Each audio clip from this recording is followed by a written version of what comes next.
Yo esta vez en el chat, si usted revisa el chat, para meterse al chat usted mueve y hay una parte, mueve su dedo en el teléfono o en el computador y le aparece una parte que dice abajo chat.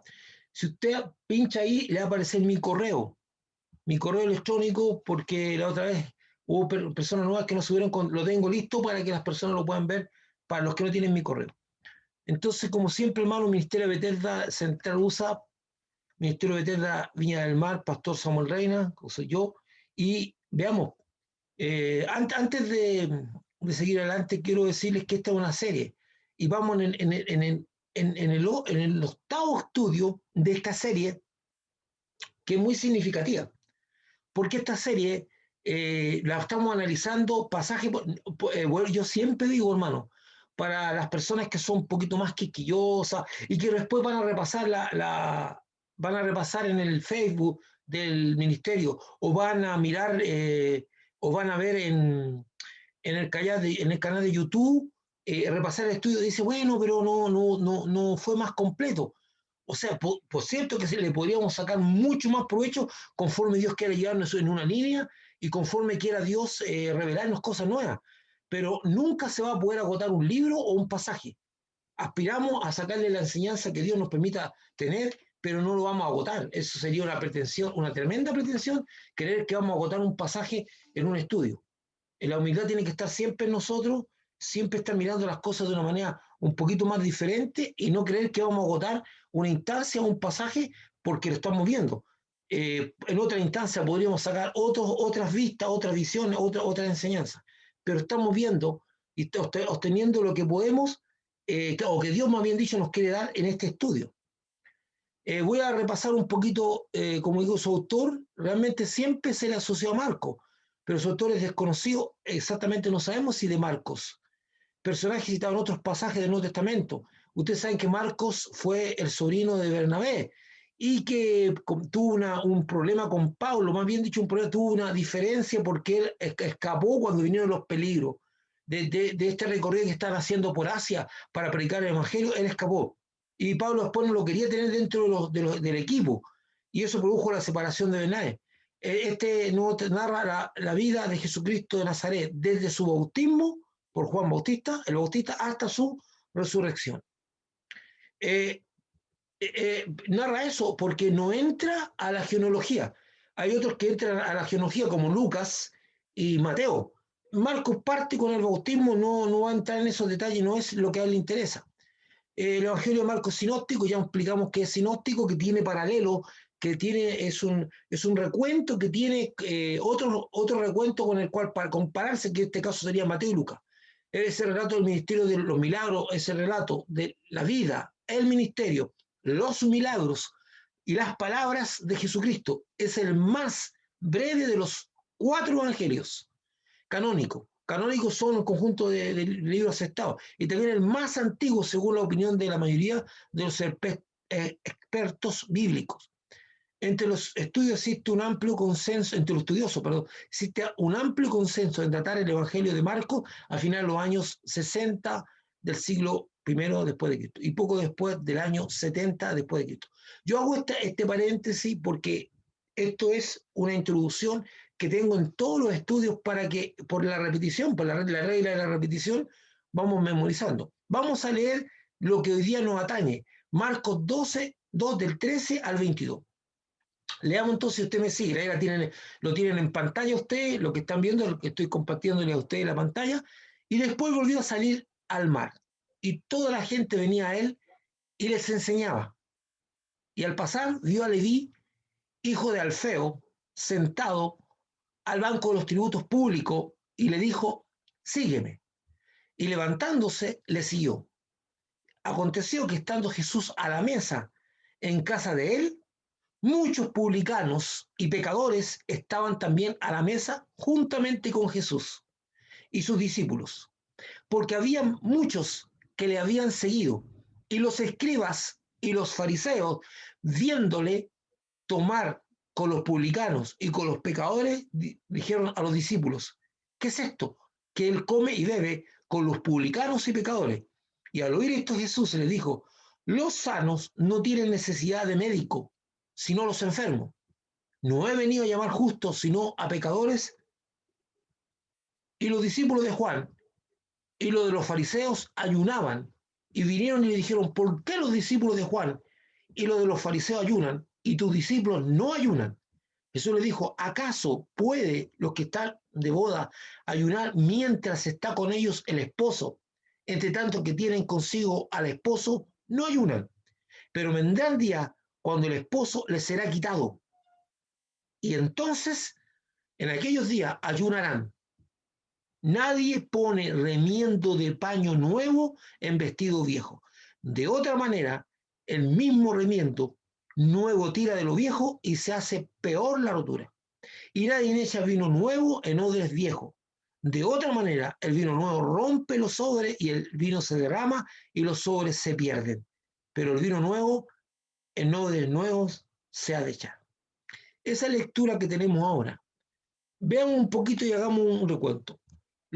El versículo 13, una vez más nos muestra que Jesucristo no pierde oportunidad para enseñar. Además, la Biblia dice que la gente venía a él. Interesante porque, mire, repasemos un poquito para arriba. Después de esto volvió a salir al mar y toda la gente venía a él y les enseñaba. O sea, aquí hay que suponer algo bien importante. No es que Jesús salió a alta mar, sino que ustedes saben que Jesucristo tomaba el bote y se alejaba un poco porque la gente lo apretujaba. Y de ahí del bote empezaba a enseñar hacia la orilla, teniendo como barrera natural del acoso de la gente que a lo mejor no medía el mar. Entonces la gente se veía obligada a escuchar. Una de las cosas maravillosas, hermano, sorprendente, que muchas veces nos gustaría saber cómo ocurrió, cómo es que ocurrió el hecho. Pero la gente se aglomeraba en miles, cientos y miles, una audiencia enorme. Y Jesús no tenía micrófono como el que uso yo hoy día en el servicio, que me ayuda, ni tenía un tipo de altavoz. ¿Cómo es que su voz podría ser escuchada por todas las personas? Eso es algo milagroso. Es algo de Dios. Cuando tuvo el sermón de la montaña, también él estaba en una altura predicando, pero sin ningún tipo de altavoz. Y si estamos hablando de miles de personas, acuérdense en la alimentación de los 5.000, cuando él le habló a esas personas, y se dice que los judíos tenían la tendencia a contar personas, solamente personas, hombres, y no contar a las mujeres, ni los niños. Por lo tanto, en ese grupo de personas fácilmente pudieron haber habido entre 7.000 a 10.000 personas. Y él está hablando a esa muchedumbre. Algunas veces nosotros no tenemos la suficiente confianza en el poder de Dios para hacer las cosas. De que Dios, cuando quiere hablarle a la persona, a lo mejor aunque está muy lejos, la persona va a escuchar.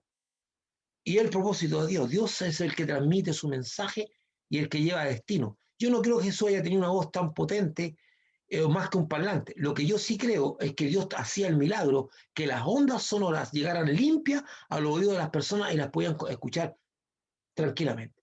Eso lo puede hacer Dios, lo puede hacer perfectamente, porque para Dios no hay nada imposible. Todo es posible para el Señor. Uno de los propósitos de la vida de Jesucristo era transmitir el mensaje convencionado por Dios y lo hace bajo cualquier circunstancia, bajo cualquier circunstancia. Hoy día me tocaron a mí una circunstancia muy propicia, pero muy propicia para entregar el mensaje de la palabra de Dios en un ambiente muy complejo, y muchas veces las conversaciones, mire, cuando una conversación en un grupo familiar o en un grupo de amigos o en una cena compartiendo, tiende a ir a lo espiritual o tiende a haber una persona que empuja la conversación hacia el lado espiritual, no le quepa la menor duda que Dios le está dando una oportunidad para hablar. Y hay que tener el valor y la fe. No perdón, voy a decir algo, no para canutear, no para defender a los evangélicos ni entrar en problemas de que alguien, no, solamente para hablar de lo importante que es Jesucristo. Y no entrar en polémica, porque hay personas que van a querer entorpecer esto como lo hicieron con Jesús. Y hay otros que en vez de transmitir el mensaje de Jesucristo, hablan de la iglesia. Qué bonita es la iglesia donde voy, qué linda, quiero invitarlo. No, aquí no se trata de promocionar una iglesia, ni su se trata de hablar del Señor. Y si da la oportunidad al Señor, poder dar palabra de Dios. Este es también el propósito de nuestra vida. Así como Jesús no pierde oportunidad, nosotros no deberíamos perder. Porque fuimos comisionados a dar a conocer el Evangelio y esto no es convencer a las personas para que se hagan cristianos. No se convence a las personas. Las personas no pueden nacer de sangre y carne.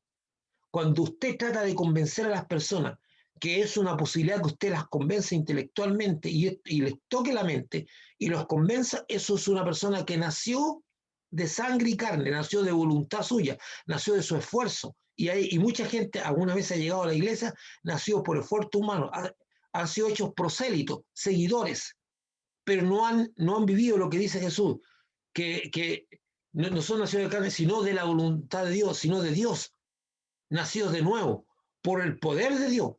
Nosotros no tenemos que convencer a nadie para que se haga cristiano.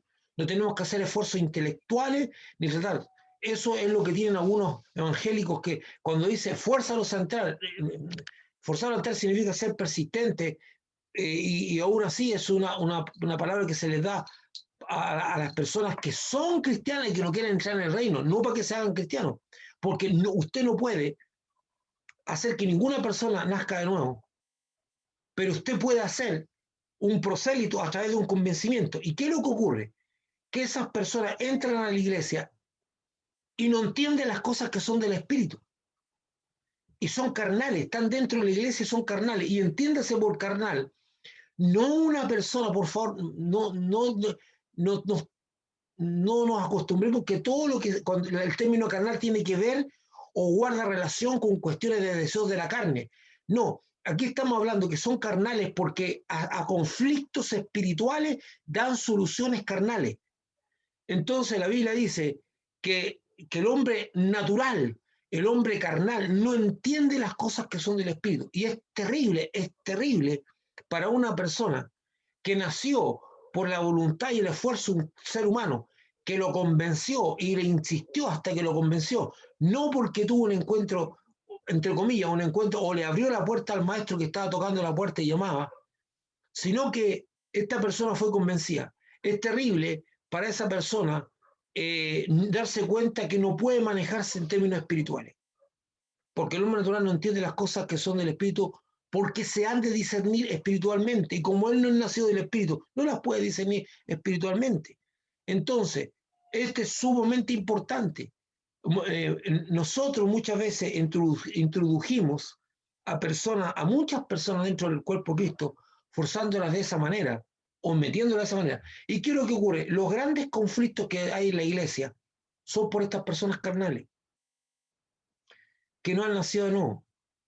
Entonces, no sé, y algunas veces ellas sufren porque, voy a poner un ejemplo que parece un poco extremo y ridículo.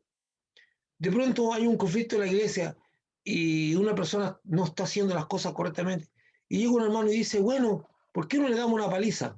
Y todos se dan vuelta a mirar, ¿qué está diciendo este hermano? Pero para él no es una solución mala, porque es carnal.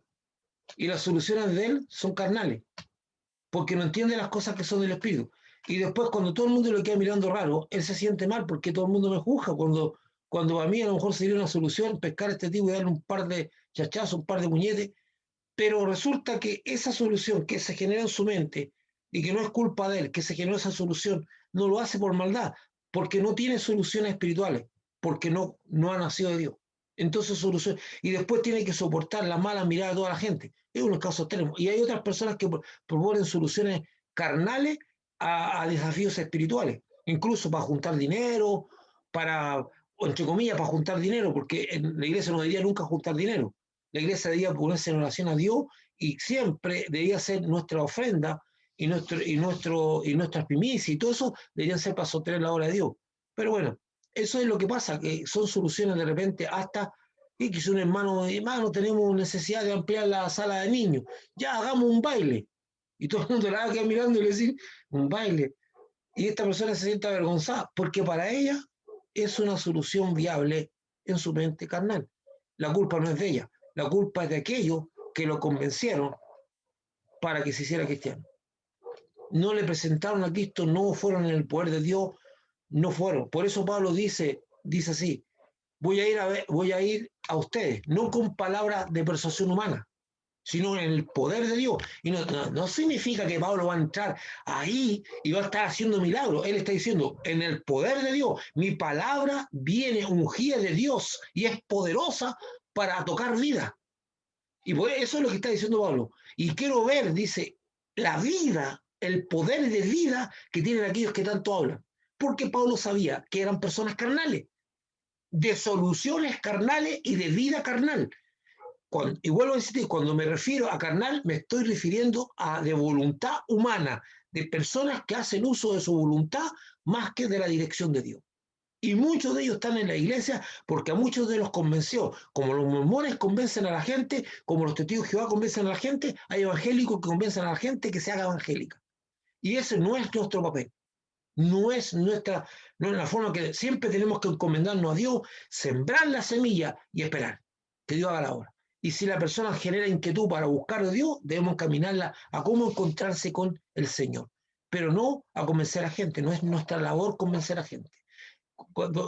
Si usted lee la Gran Comisión, se nos dice que debemos ir a ser discípulos de Cristo. Y hacer discípulos de Cristo significa que una vez que se convirtió la persona, que Dios fue tocada, nosotros tenemos que tomarle para enseñarle las cosas que Dios quiere que le enseñemos. Pero el que lo convirtió, el que lo formó, el que lo tocó, es Dios. Y ahí Dios no nos pasa a nosotros para ser los discípulos. Y a nosotros lo que nos pide es que proclamemos el Evangelio del Señor. Este es también el propósito de todavía, dijo, porque fuimos comisionados a dar a conocer el Evangelio. Esto no es convencer a las personas para que se hagan cristianos. No estamos para eso. Publicano, voy a tomar un... ¿Qué es lo que se entiende por publicano? En latín, publicanus o publicani. En Roma era nominado genéricamente. Así, a una persona, genéricamente significa que pueden ser varias personas que cumplieron una labor determinada. Y así a quien los tenía mediante lacatio, arrendamiento o alguna delegación jurisdiccional el Estado para efectuar la recaudación de tributos del tipo vestigalia, es decir, los ingresos regulares, o sea, impuestos o contribuciones obligatorias. Ya no son contribuciones. Es obligación. A estas personas se le arrendaba o se les daba una comisión y era eso. Entonces, toda persona que trabajaba como empleado público recolectando impuestos se le llamaba publicano. Y Marcos 2.14 dice, al pasar vio a Leví, hijo de Alfeo, sentado al banco de los tributos publicanos, y le dijo, sígueme, y levantándose le siguió. Este relato habla principalmente del llamamiento de Mateo, también llamado Leví.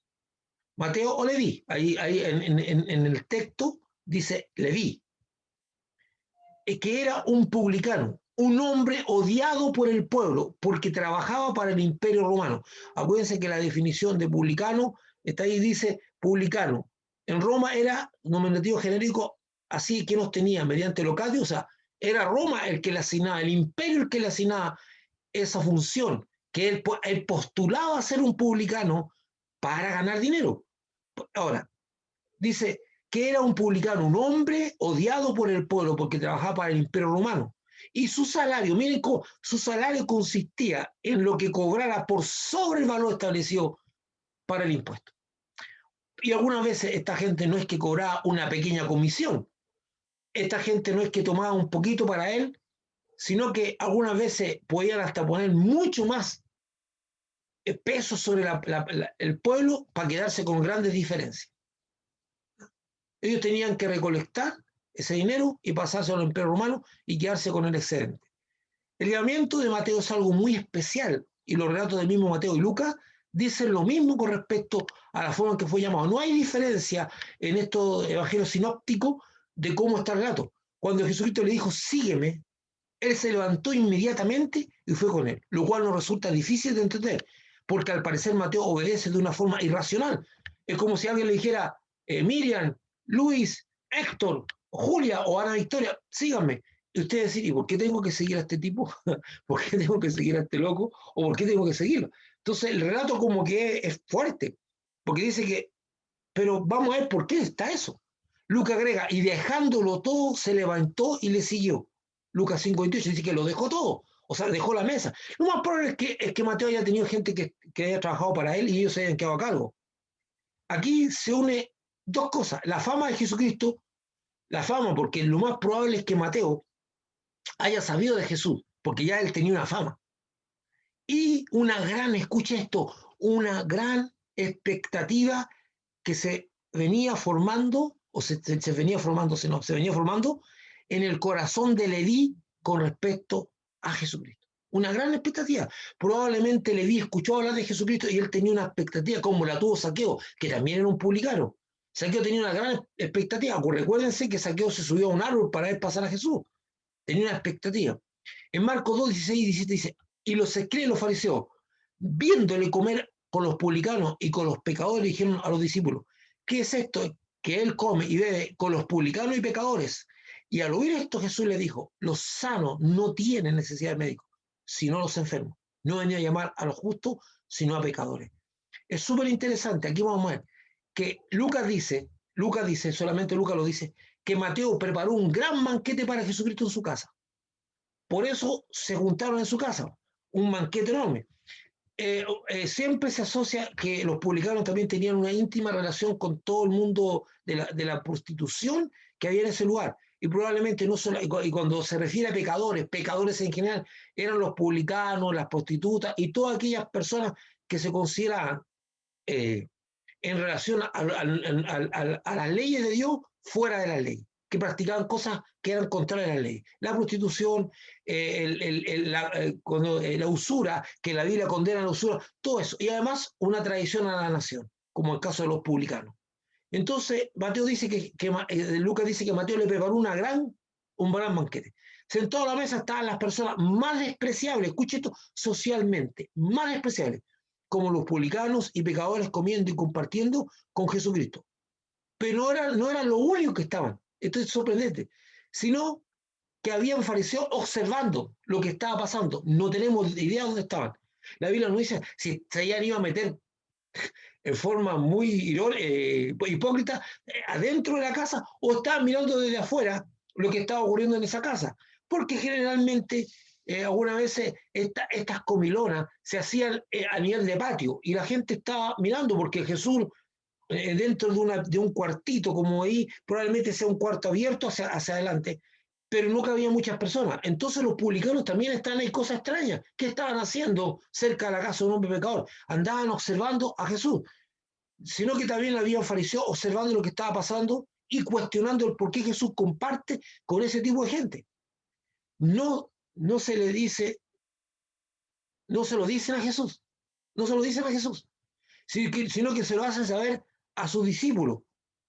¿Cómo lo hacen? La Biblia nos dice, no sabemos si entran a la casa o llaman a los discípulos o cuando uno va pasando por afuera o viene llegando atrasado, no tengo idea en qué lugar está, pero estos tipos se metieron o intervinieron en el banquete, en la comida, de la cual ellos no estaban participando, pero estaban echándole el ojo, perdón la expresión muy chilena, estaban echando el ojo y estaban mirando.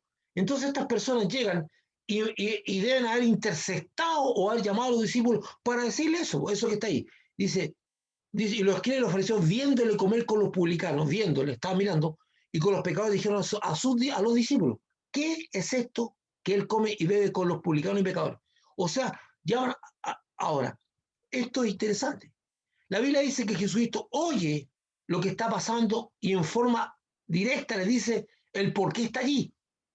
Él está compartiendo con pecadores que considera enfermos, y como tal necesitan ser sanos, y dice el Señor que vino a llamar a los pecadores al arrepentimiento y no a los justos. La realidad es que la Biblia dice que no hay justo, ni siquiera uno.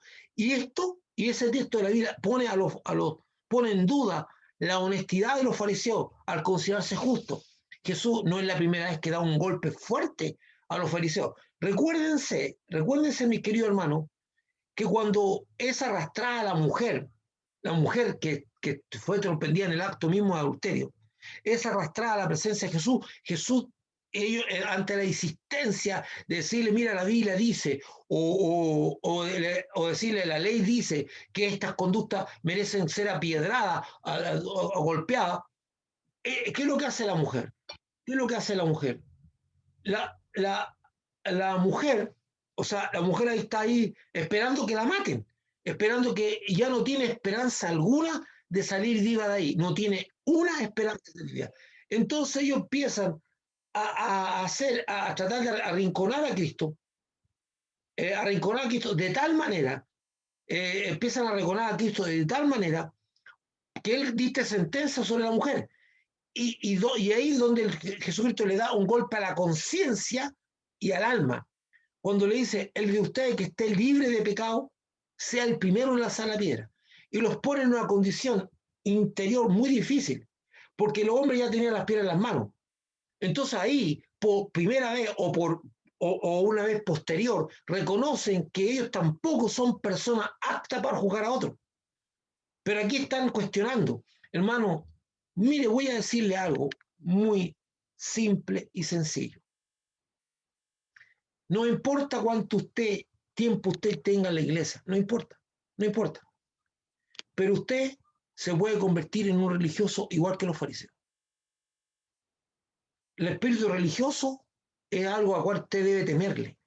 Y usted va a darse cuenta cuando lo está tomando un espíritu religioso. ¿Sabe cuándo lo está tomando un espíritu religioso? Cuando usted empieza en conversaciones a hacer crítica de la conducta de los hermanos, lo que nosotros llamamos chisme, comentario o pelambre, como decimos en Chile. Usted empieza a hablar y empieza a calificar a las personas y a decir, mira, este aquí, este allá. No. Si usted se siente como un poquito mejor que ellos y usted dice, bueno, yo por lo menos sirvo a Dios, yo sigo a Dios y todo eso. Bueno, el espíritu religioso lo está tomando en una pequeña medida y esto puede aumentar. Esto puede aumentar y el espíritu religioso es un espíritu, hermano amado, que no discrimina. El espíritu religioso es lo más terrible que le puede pasar a una persona, porque el espíritu religioso consiste en tradiciones, hábitos y costumbres. Y escuche esto, Dios no está guiado por costumbre. De hecho, hay personas que terminan un gran avivamiento que Dios lo puede haber dado a su vida y se quedan con las manifestaciones que las quieren seguir manteniendo vivas en un espíritu tremendamente religioso. Hasta un avivamiento se puede convertir, en una religión para usted. Entonces el espíritu religioso, el espíritu de crítica, el espíritu del comentario, el espíritu de juicio al hermano, no crea que no lo puede alcanzar a usted. Tenga temor de Dios. Tenga cuidado. Y cuando usted empiece con esa onda de las críticas, de las cosas medias extrañas, tenga cuidado. Porque usted no está para juzgar a nadie. Y la Biblia es tan clara de decir que nosotros no tenemos ninguna posibilidad de juzgar al hermano. La labor que nos compete a nosotros es levantar al hermano cuando está caído. Entonces, ¿qué? Dice, él está compartiendo con pecadores que considera enfermos, ¿verdad? La realidad es que la Biblia dice que no hay justo ni siquiera uno. Y esto pone en duda la honestidad de los fariseos al considerarse justos. Entonces aquí tenemos que sacar una enseñanza para nosotros. Porque este estudio no es que tratemos, oh, qué lindo, y nos vamos a llenar de conocimiento. No, esta imagen que usted ve de hombres duros, que supuestamente siguen las leyes de Dios y que conocen la Escritura, están sin Dios. Porque un espíritu religioso los tomó. Y quiero decirle, hermano, que Satanás tiene principados, potestades y tiene gobernadores en todas las áreas. Y hay iglesias que también son gobernadas por el diablo. Porque son espíritus que están preparados para tomar control. Y usted puede verlo por la tradición, por la religiosidad y la impiedad, pues son gente sin piedad con el hermano, son capaces de descuartizar a los hermanos, son capaces de pisar a los heridos, son capaces de destruir y no edificar nunca, nunca edificar. Y tenga cuidado, porque nosotros no fuimos llamados a destruir a los hermanos que se cayeron, fuimos llamados a levantarlos. Y si usted empieza con esa tontera del juicio y la destrucción y hablar mal de las personas, eso no es el Espíritu de Dios.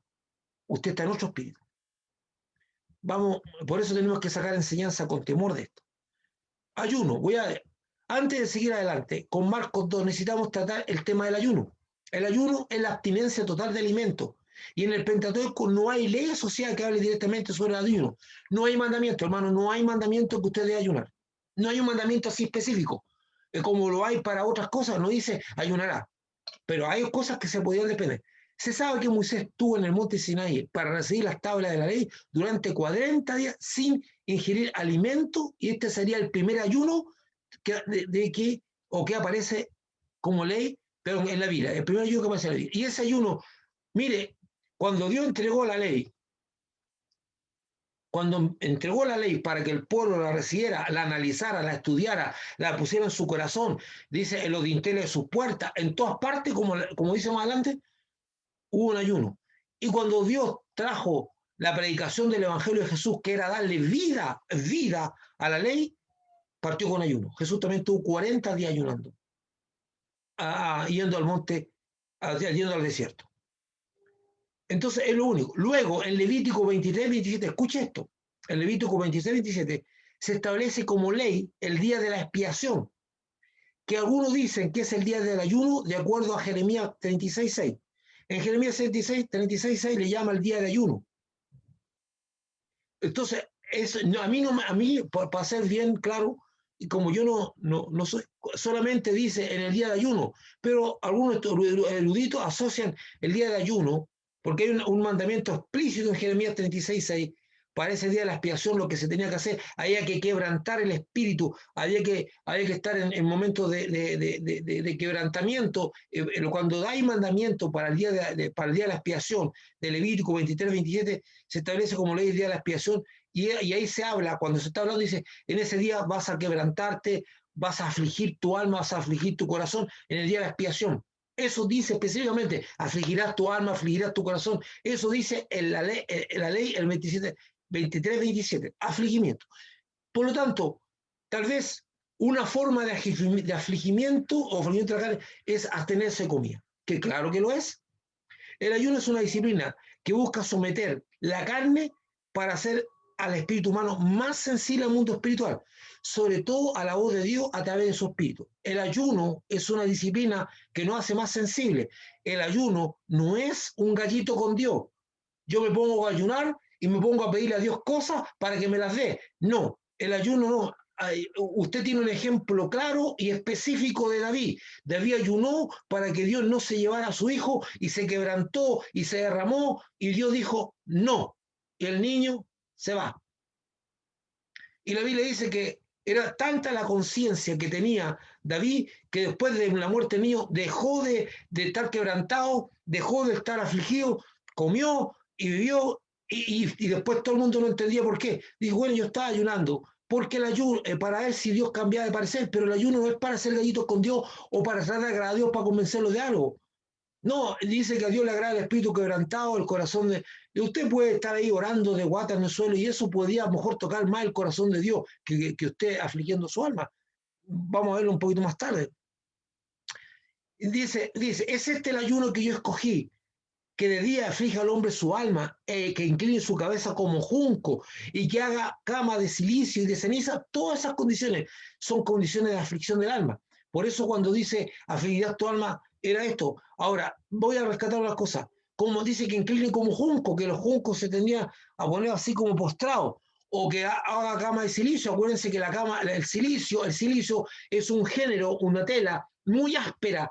Entonces, acostarse desnudo en una tela áspera es para que te raspe la carne y era puro dolor.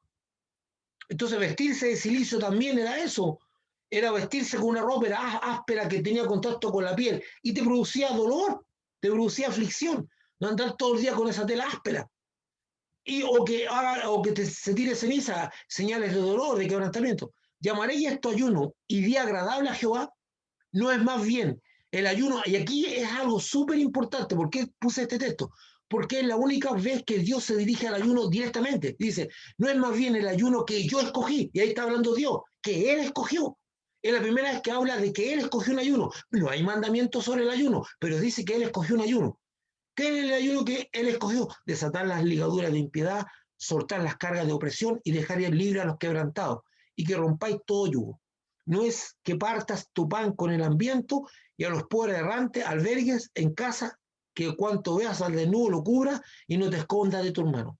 Dios es la primera vez que Dios dice, yo tengo un ayuno, este es mi ayuno, este es el ayuno que yo escogí. Y eso nos complica, porque las personas afligían su alma a través del ayuno. Isaías 55 es la única vez que Dios se refiere al ayuno que Él eligió y está en contraposición con la práctica que tienen los israelitas. Del mismo, porque lo habían transformado en una tradición religiosa carentes del sentir del Señor. Cumplían con la abstinencia, con el abstenerse de alimentos, pero no se abstenían de practicar maldad y la falta de amor para con su prójimo, recordando que Dios es amor. Claro, se abstenían de alimentos, una porque sea, estamos afligiendo el alma, y por eso Jesús dice, cuando ayunáis o cuando hagáis eso, porque Jesús valida el ayuno como una disciplina espiritual, no desnudéis vuestro rostro para mostrar a los hombres que están ayunando.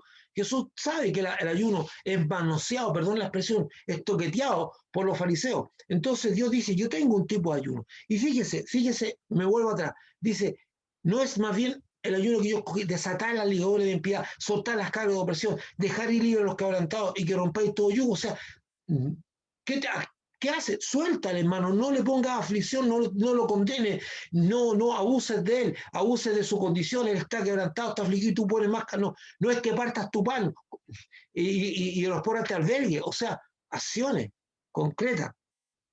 Vamos más adelante. Veamos la última parte. Entonces, ¿por qué hice toda esta introducción? Porque aquí viene el cuestionamiento sobre el ayuno. Y los discípulos de Juan y los de los fariseos ayunaban y vinieron y le dijeron, ¿por qué los discípulos de Juan y los fariseos ayunan y tus discípulos no ayunan? Jesús le dijo, ¿acaso pueden los que están de bodas ayunar mientras está con ellos el esposo? Entre tanto que tienen consigo al esposo, no pueden, no dice no deben, dice no pueden ayunar. Y esto es para todos las personas que, no sé, si usted va a un casamiento y va con tristeza y con angustia, no puede estar triste. No puede ir a una fiesta de celebración a amargarle, perdone la expresión, el pepino a todo el mundo. Dios dice, tenés que ser ubicado. Mire lo que está diciendo Jesús. Ubícate. Porque Jesús también lloró para la muerte de Lázaro. Ahí hay que llorar. Aquí no hay que llorar. Dice, no pueden ayunar. No, me hubiese gustado que dijeran no deben. Dice, no pueden. Pero vendrán días cuando el esposo les será quitado y entonces en aquellos días ayunarán. Yo dije esto, hermano, lo que acabo de decir así, porque hay creyentes que en su afán de parecer espirituales amargan toda actividad de regocijo o amargan o echan a perder toda porque están con cara larga y como que el sentirse contento un poquito, regocijado, hacer es como pecador, como que es pecado. Van a un lugar, a una boda y tienen cara larga, no sé, pues pobrecita la novia, pobrecito no tengo idea porque están con... No se ubican. Dentro del pueblo de Dios, hermano, hay gente muy desubicada que no entiende la palabra de Dios, porque no estudia la palabra de Dios. Entonces, yo no sé si más de alguna vez usted vivió esa situación, que por culpa de un hermano estábamos en una celda completamente sana, una actividad eclesiástica, de coinonía, y por culpa de un hermano que todo lo veía mal, usted terminó más afligido de corazón. Porque hay gente en la iglesia que se especializa en eso. Se especializa en amargar lo que es bonito. No hay nada feo, no hay pecado, nada, pero ellos se especializan porque ellos quieren estar todo el día orando, todo el día ayunando, todo el día leyendo la Biblia, porque para ellos la única actividad, y por eso la gente no puede entender a los cristianos, porque el primer nombre que se le dio a los cristianos, ¿sabe cuál fue? Los del camino. ¿Y qué significa andar en un camino del Evangelio? Y si usted lee el Evangelio, es exactamente como dice Jesús.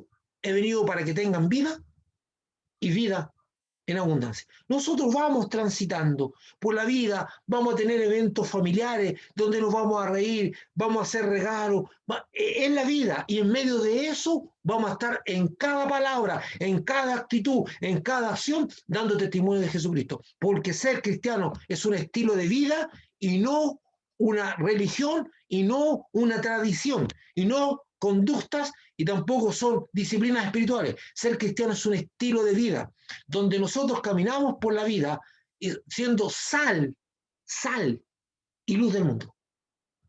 Y la sal le da sabor a las cosas. Nosotros somos los que más alegres deberíamos ser, más sal deberíamos ser.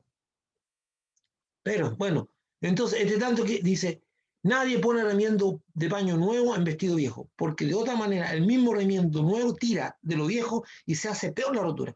Y nadie echa vino nuevo en odre viejo, de otra manera el vino nuevo rompe los odres y el vino se derrama y los odres se pierden, pero el vino nuevo en odre nuevo se ha de echar. Los versículos 18 al 20 presentan un cuestionamiento sobre el ayuno. Tanto los seguidores de Juan, el Bautista, como los de los fariseos consideran que el ayuno era una forma de disciplina espiritual, y viene a preguntar a Jesús con una pregunta que conlleva cuestionamiento, no es una pregunta muy sana, una pregunta, no es que estén preguntando para aprender, están preguntando para cuestionar. ¿Cuántas gente yo conozco en la iglesia que hace lo mismo? Que no pregunta para saber, pregunta lleva una pregunta cargada con una intencionalidad.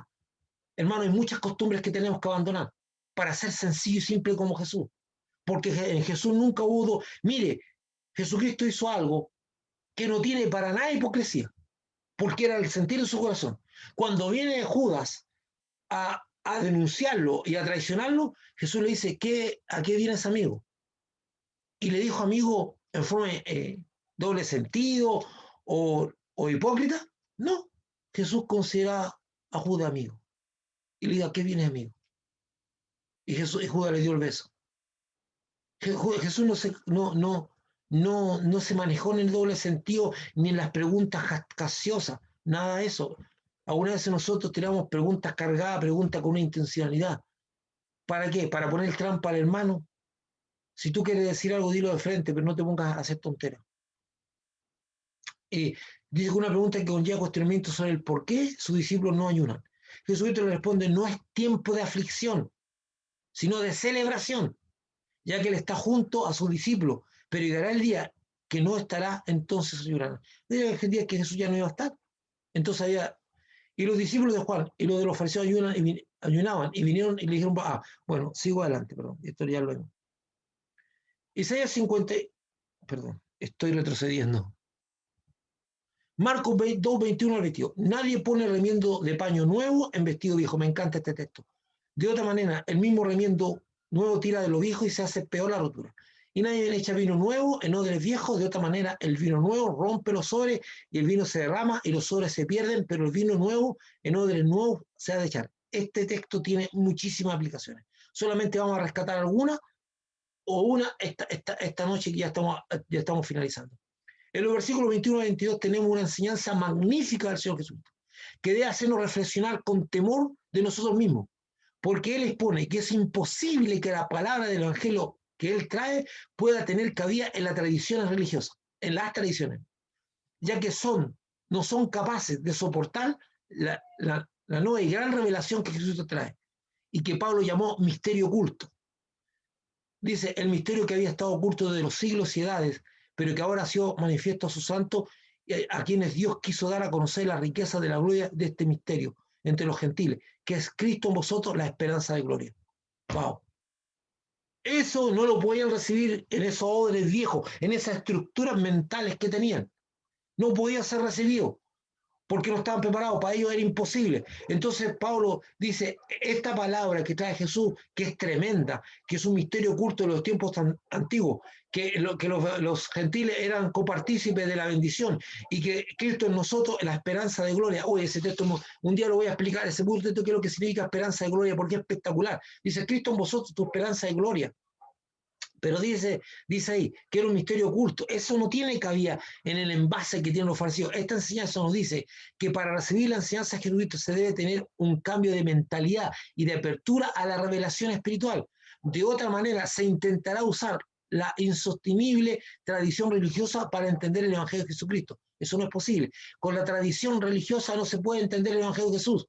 Con la tradición tú lo puedes comprender. Y ojo, dice, pero pastor, eso es para los fariseos. No, eso va para ti también.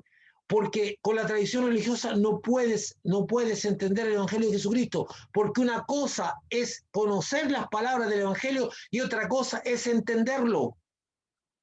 No tiene nada que ver. Hay muchos cristianos que conocen las palabras de Jesús de memoria, pero no las entienden. No entienden el Evangelio. No entienden a Jesucristo. No entienden la revelación de Dios. No la entienden. No entienden lo que el Señor trae para ellos. Conocen las palabras, pero no entienden. Alguien que ahora se considera con una mente renovada podría más tarde encontrarse sosteniendo una tradición religiosa, como lo dije anteriormente. Incluso podemos transformar las manifestaciones espirituales de un avivamiento en tradición religiosa. No se puede con una mentalidad de tradición o eso, entender el Evangelio. Hermano, esto va para nosotros también. Vuelvo a insistir, esto es entender, no saber, es entender. Y la mente se cierra y el envase que tiene no da cabida. Entonces, ¿qué es lo que ocurría? Si usted tiene un vestido con la tela ya un poquito maltrecha por el tiempo, descolorida, no sé, y le pone un parche, tal vez va a desentonar el color. Supongo que eso no sea lo más importante porque me quiero abrigar. Pero cuando usted empieza a hacer la costura y quede bien agarrado, cuando tire el hilaje nuevo es resistente y el hilo cuando tire va a rebanar la parte vieja del vestido porque eso no se sostiene como el nuevo y queda peor la cosa. Por último, nadie está condenado a ser un odre viejo. El odre viejo es un depósito de cuero, no una vasija, es un depósito de cuero que con el tiempo se pone duro como suela de zapato. Así se pone. Entonces, ¿qué pasa si usted tiene un odre que se ha convertido en una suela para zapatos? Usted escuche esto, que los que tuvieron zapatos de suela saben. Si usted dobla mucho la suela, la quiebra. Se quiebra, porque es un cuero endurecido que se usaba para que fuera resistente.